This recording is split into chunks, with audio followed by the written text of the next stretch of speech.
So you're telling me you think it's a good idea for me to inject these sentient bugs that you captured from deep space with all sorts of wild chemicals that'll mutate them?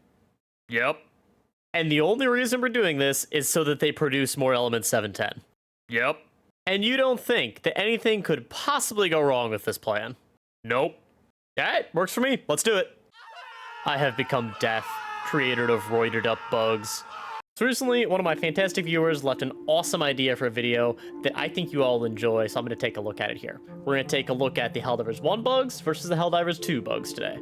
So from little tidbits in lore, we know that during the First Galactic War, humanity found out that they could get element 710 from these bugs they were fighting. And they said, hey, what if we genetically modified those and farmed them to get even more element 710? Which is exactly what they did. Which led to, the massively oversized creatures we fight today in Helldivers 2 that broke free from all the farms. Now, I've talked about the lore of the Terminids from Helldivers 2 in a previous video, so I'm not going to cover that in too much detail here. If you're looking for some more in-depth analysis of them, please go check out that video.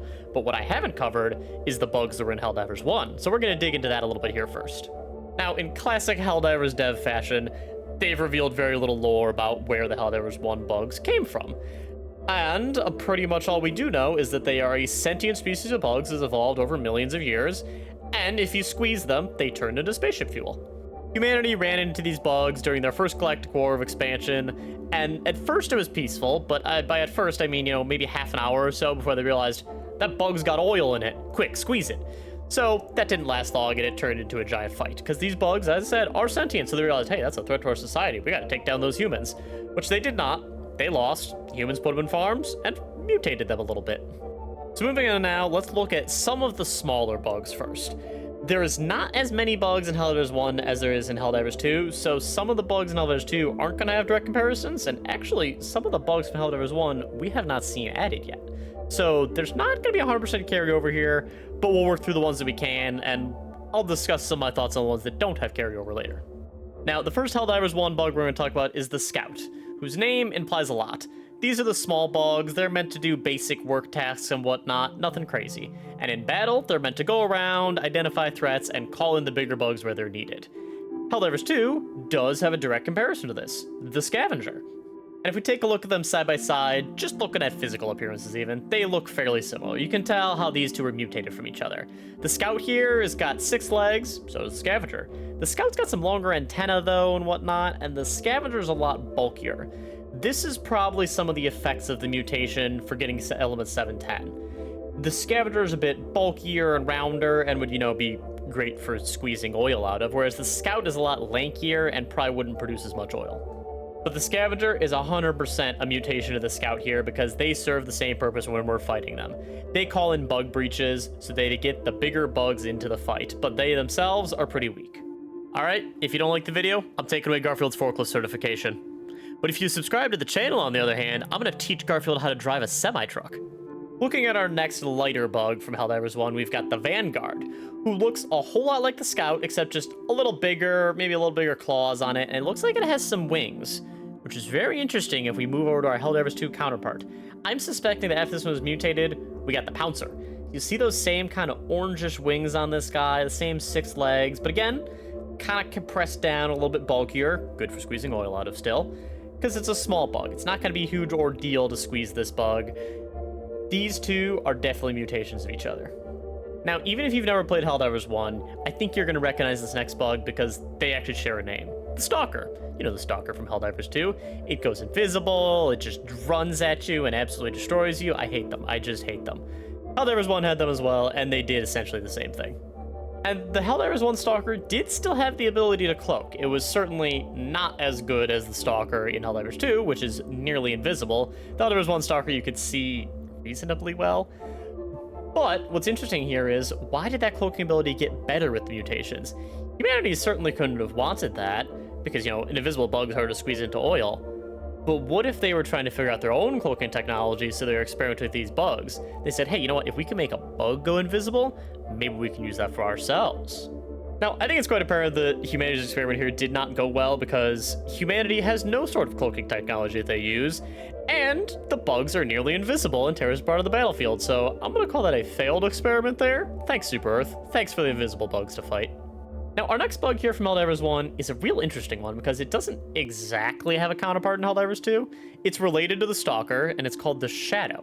The Shadow here had the same cloaking abilities, and it could even regenerate health much better than the Stalkers. But not only that, it had the Scout's ability to call in other bugs to its position. So this thing was essentially a combination of the Stalker and the Scout, and that has not been seen yet in Helldivers 2. And man, I hope they don't add it, because that would be awful to deal with. And moving on to some larger bugs, we have another one that shares a name with the Helldivers 2 bug. In Helldivers 1, we had the Warrior, which, while it shares a name, they do not look that similar. This Warrior here was a lot bulkier and had a big claw on it, a tiny claw, kind of like lobsters do, whereas the Warrior in Helldivers 2 has two real sharp claws on them on the front, and it doesn't look the exact same. Other than the 6 legs carrying over, these look quite different and mutated. Now, why on earth would humanity mutate something that was originally kind of chunky and, probably good for squeezing oil out of into the current Warrior that's a lot more spindly and probably doesn't have as much juice in it?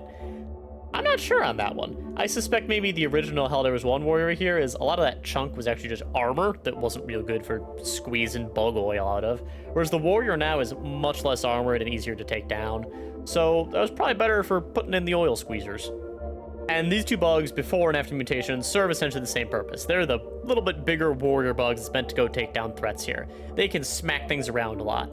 And the previous Warrior in Helldivers 1 could take a bit more damage because of that armor than our Helldivers 2 Warrior, but more or less, they're the same bug. And our next Helldivers 1 bug is an interesting one. It's called the Elite, which based on the name you think might match up more with the Brood Commander in Helldivers 2, but it sure does not look like it.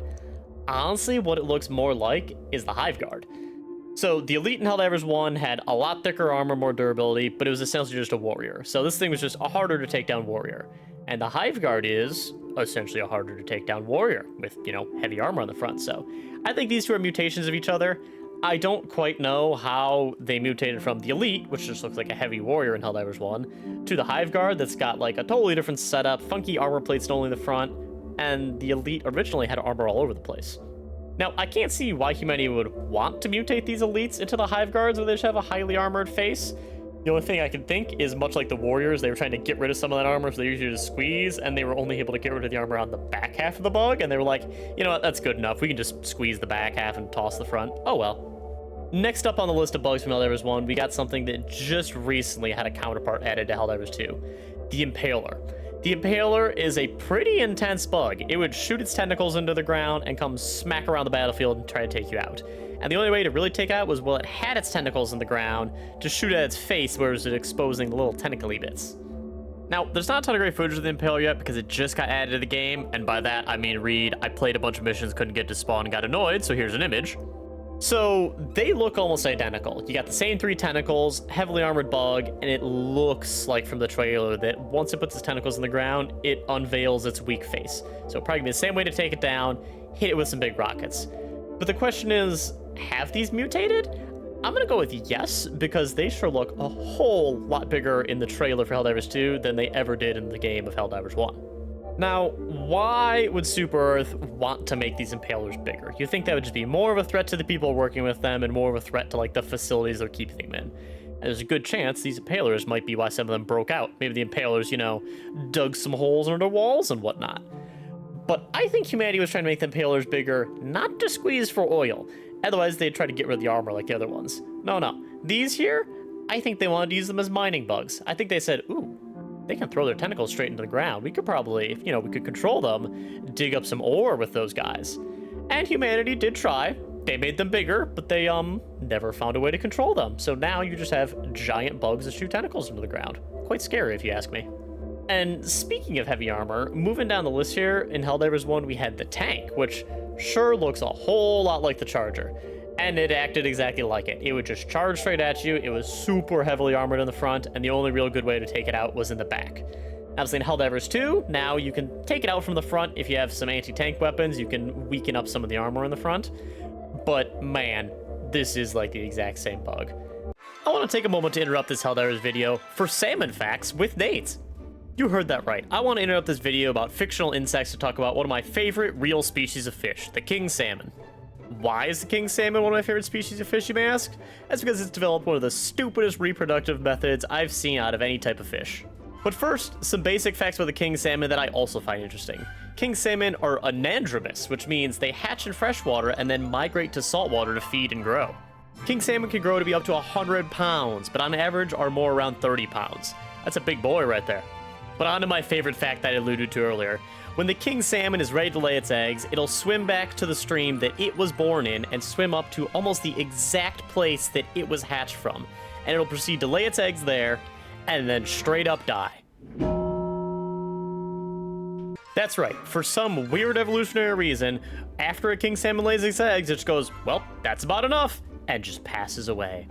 Now, to me, it would seem far more efficient to do like most other species of fish and just lay eggs next year, because, you know, then you make more fish. But for some reason, the salmon decided, well, this is the best way. I've laid my eggs. It's time to disappear. But that's enough salmon facts. Back to the regularly scheduled Terminids video.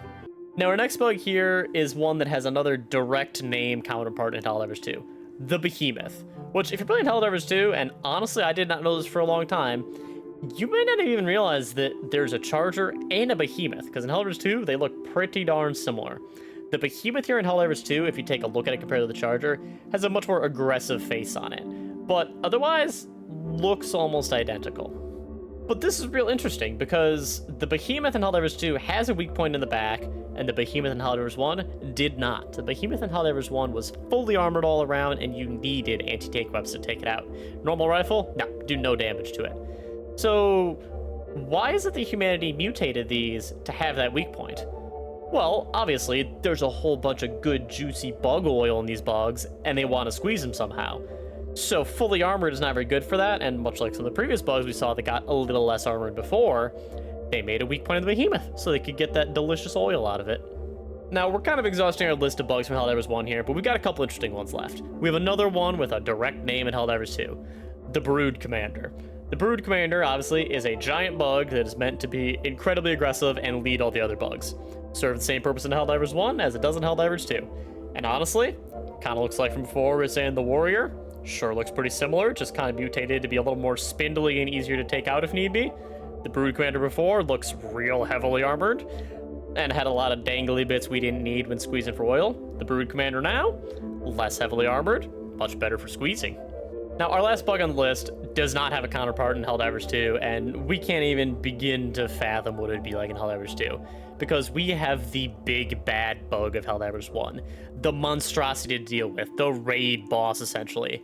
It was the Hive Lord. The Hive Lord here was actually meant like a raid boss, and a health bar showed up on the top. We don't have this in Helldivers 2 yet, but I suspect they may add it, as I'll get into. And these Hive Lords in Helldivers 1 were massive. They're massive burrowing bugs that would pop out of the ground. You'd have to fight literally just the top half of them as they're trying to devour you. I suspect humans could not capture these things, and even if they tried, they would just burrow back underground. So they just left them as is because they're far too dangerous to deal with, and there was no way they were going to contain these. But I do think they'll be back in Helldivers 2 eventually. Not because they broke free from somewhere, but because we're going to get to a planet that one of them lives on. And it's going to be a mission like the destroy the Bile Titans, destroy the Chargers, and it's going to be like destroy the Hive Lord. It's going to be like difficulty 11 or something. And this thing is going to be literally a raid boss to fight. In Helldivers 1, it even had a health bar. I suspect we're going to get back to that eventually here, and this is going to be an insanely hard fight. More likely than not, it's going to be a mission where, like, you do a third of its health at one location, and then it's going to burrow and go somewhere else on the map, and you're going to have to fight your way over to it to fight it again. And then you're going to take it out, but then it's going to come back as it burrows up again, and then finally you'll kill it. This thing's going to be a monstrosity in Helldivers 2, but man, I think it'll be fun to deal with eventually. So, we've exhausted our list of Helldivers 1 bugs, and there are some bugs left in Helldivers 2 that I have not discussed, so we're going to get into those now. One big one here is the spewers. You've got the nursing spewer, the bile spewer. There's no real counterpart to these in Helldivers 1, and they are just big, squishy bugs. I suspect this was like the peak of oil production for humanity. Look how juicy that bug looks. You squeeze that thing, there's tons of oil in there. So this is like the peak mutation of the little tiny scavengers and whatnot for oil production. Now, one interesting and incredibly painful to deal with bug that we have to deal with in Helldivers 2 that was not a problem in Helldivers 1 is the Shrieker. There wasn't even any flying bugs in Helldivers 1, interestingly enough. So where did the Shrieker come from? I suspect more likely than not, in the mutation process, a hunter just grew giant wings and these things started appearing and they could actually fly, not just kind of jump and fly like grasshoppers do. And that's where we got the Shrieker from. And our last bug in Helldivers 2 is a monster. It's a menace. It's the Bile Titan. There was nothing like this in Helldivers 1. It's super tall, it's heavily armored, and it just spits goo at you that melts your everything. But where did the Bile Titan come from? If I had to guess, in the mutation process of making the nursing spewers, the bile spewers, and whatnot, humanity may have said, oh man, these are great for getting oil. What if we made them even bigger? We could get even more oil. And they, messed up and actually made a heavily armored monstrosity because, much like the bile spewer, this thing shoots goo at you that melts your everything. But it's just so heavily armored. So I think the Bile Titan is like a second stage mutation process. They already made the bile spewer and they're like, what if we went further? We could get more oil. And they made the Bile Titan. They absolutely messed up on that one there because now we have to deal with those giant Bile Titans walking around the battlefield. So hopefully you enjoyed this breakdown of the Helldivers 1 bugs versus the Helldivers 2 bugs and found it interesting and informative. And if you found it interesting enough, I'd love if you hit that like button and consider hitting the subscribe button to stay tuned for more. It really helps support my channel. And if you get enough likes on this, I may just have to do a comparison between the cyborgs and the bots. I mean, come on now. Thanks, and I'll see you next time. This video has also been brought to you by lobsters. No specific company or brand, just the creature, the lobster. Now, why, you may ask? They're in my house. There's so many lobsters in my house right now. The washing machine, it's full of lobsters. My PC case has a lobster in it. I can't sleep. There's lobsters in my room. Please send help.